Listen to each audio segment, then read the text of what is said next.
तो भाई साहब सलार मूवी में राधा रमा की नौकरानी 2-3 राज्यों का चुनाव कंट्रोल कर लेती है। बट कैसे? देखा जाए तो वो बस एक नौकरानी होती है, उसके पास इतनी पावर कहाँ से है कि वो 2-3 राज्यों का चुनाव कंट्रोल कर सके?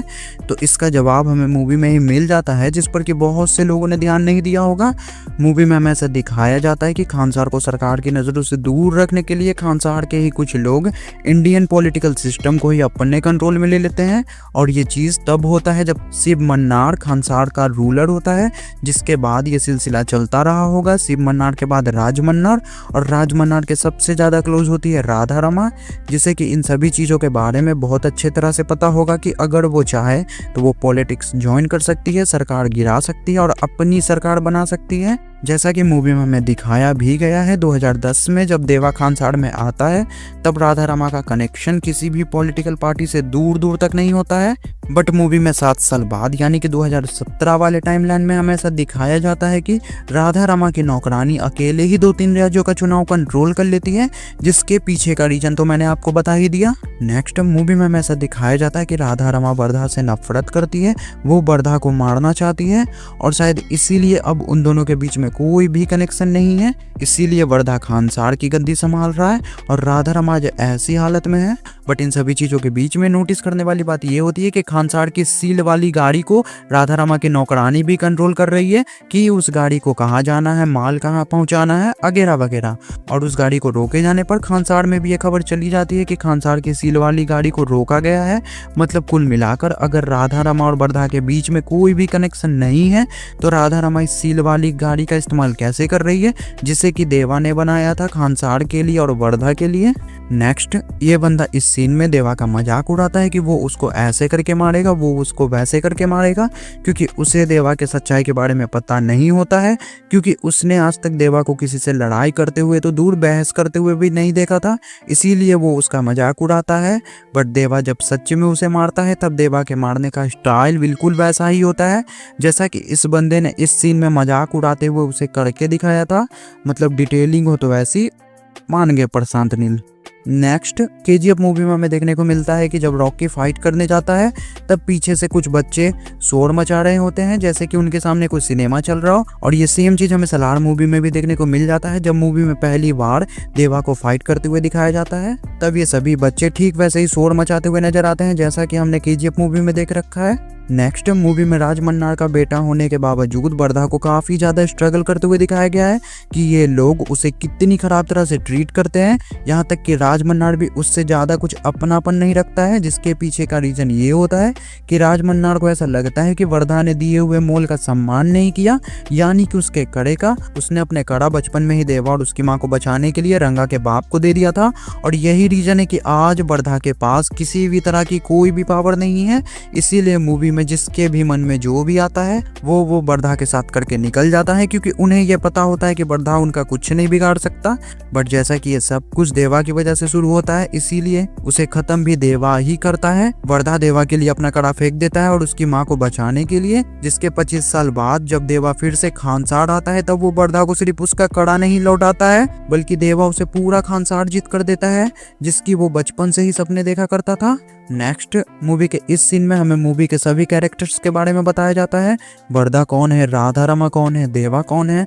बट मूवी में वर्धा के भाई बाची के बारे में हमें कहीं पर भी नहीं बताया जाता है कि वो राज मन्नार का बेटा है या नहीं, या फिर उसकी आइडेंटिटी क्या है। मतलब उसके बारे में हमें वर्धा ही मूवी में बताता है कि वो उसे कितना प्यार करता है, उसे कुछ नहीं होना चाहिए, वर्धा को चाहे कुछ भी हो जाए उसके भाई को एक खरोच भी नहीं आनी चाहिए, जिससे कि हमें यह पता चलता है कि वर्धा अपने भाई को कितना मानता है।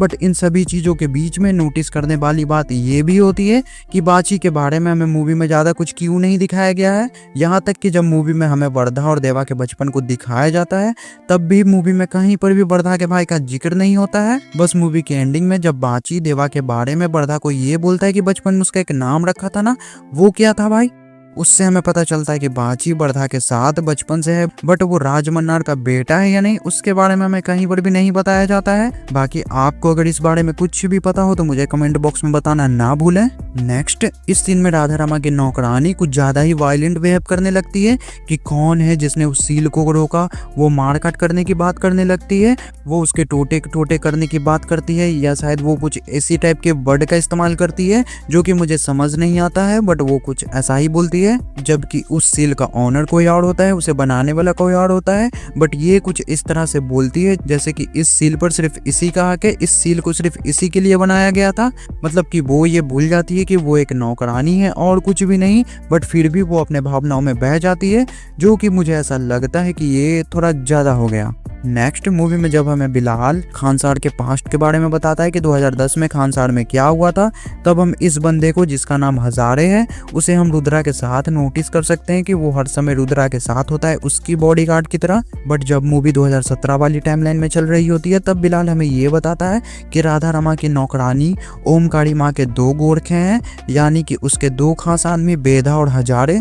मतलब कि कुल मिलाकर ये बंदा पहले रुद्रा के लिए काम कर रहा था और अब उसकी सिस्टर के लिए। तो ऐसा हो सकता है कि देवा ने रुद्रा को पास्ट में ही निपटा दिया होगा, तभी तो इस सीन में ये बंदा देवा को देखकर बहुत ज़्यादा घबरा जाता है, वो वहाँ से भाग जाता है। प्लस ये बंदा भी मूवी के पास्ट में यानी कि 2010 में बर्धा का आदमी होता है, उसके साथ होता है। बट 2017 में उसे भी ओमकारी माँ के लिए काम करते हुए दिखाया गया है, जिसे कि नेपाल जा रहे गाड़ी को ले जाने के लिए बोला जाता है। नेक्स्ट मूवी में बेधा ओमकारी माँ का सबसे खास आदमी में से एक होता है, बट फिर भी बेधा ओमकारी माँ के लिए आद्या को ढूंढने की बजाय देवा को ढूंढने की कोशिश करता है, और उसे ये भी पहले से ही पता होता है कि आद्या किसी और के पास नहीं बल्कि देवा के पास ही होगी। बट कैसे?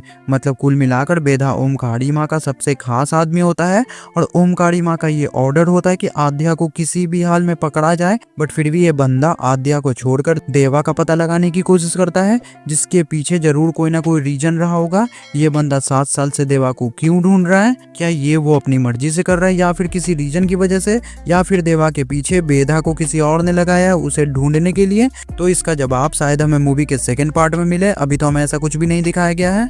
नेक्स्ट मूवी के इस सीन में हमें यह बता दिया जाता है कि इंडिया में जितने भी गैर कानूनी काम होते हैं और उनसे जो कमाई होती है, खानसार का उसमें फिक्स हिस्सा होता है और ये सभी चीजें उन्हीं के एजेंट संभालते हैं। जिसका मतलब है कि अगर इंडिया में कोई भी गैर कानूनी काम बहुत बड़े लेवल पर हो रहा है तो उसके बारे में खानसार को जरूर पता चल जाएगा, क्योंकि खानसार की पकड़ इंडिया के सभी इलीगल बिजनेस पर है। जैसा कि मूवी के एंडिंग में हमें राज मन्नार के मुंह से सुनने को भी मिल जाता है कि वो खानसार से बाहर सिर्फ इसीलिए गया था क्योंकि एक बहुत बड़ी वेपन्स डील हुई है जिसका ऑर्डर की खानसार से गया था।